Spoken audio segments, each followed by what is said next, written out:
Ito naman po mga bossing ko, ang dahon ng pandan.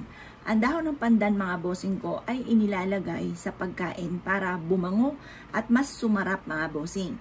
Inilalagay rin ito mga bossing ko sa sinaing para yung sinaing ay masigit na mas maging mabango. Ito pa mga bossing ko ay isa sa mga pininiwalaan na nagdudulot din ito ng swerte. Kagaya nga po na kinuwento ko nga po sa inyo, ito kwento sa akin ng nanay ko. Meron siyang kaibigan mga bossing ko na talaga namang nagsimula talaga sa wala mga bossing. Talagang marami pagsubok na pinagdaanan. Ngayon pa mga bossing ko, yung kanyang kaibigan na ito ay nabigyan mga bossing ko ng halaman. At ang halaman na iyon ay tanglad. Ang ginawa niya, napakapayat ng tanglad. Itinanim niya ito sa paso na medyo malaki. Napalago po niya ang tanglad. Ngayon po mga bossing ko, walang kaabog-abog mga bossing ko. Siya po mga bossing ko ay nakapagbenta ng ikta-iktaryan lupa. Nag-ahente po siya ng lupa.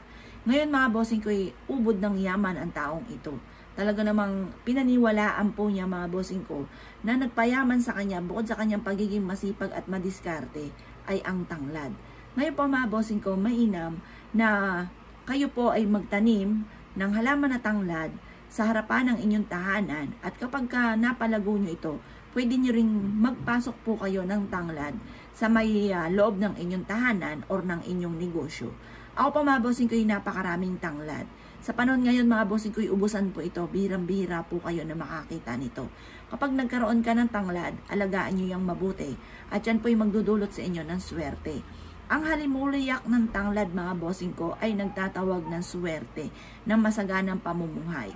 Pwede rin na ihalo nyo po ito, kaso nga lang, syempre, kada kuha ninyo, maaaring makalbo yung inyo pong tanglad.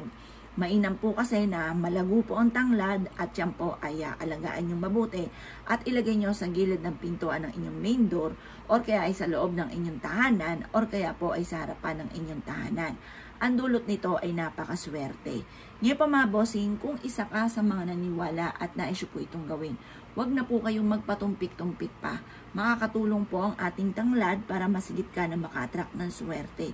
Pwede rin po mga bossing ko, natupiin nyo po ito mga bossing at ilagay nyo ito sa isang pouch na kulay pula or kulay berde or kulay dilaw at isiksik nyo po ito sa inyong pong bag or sa inyong pong pitaka or sa lagayan ng inyong kaperahan.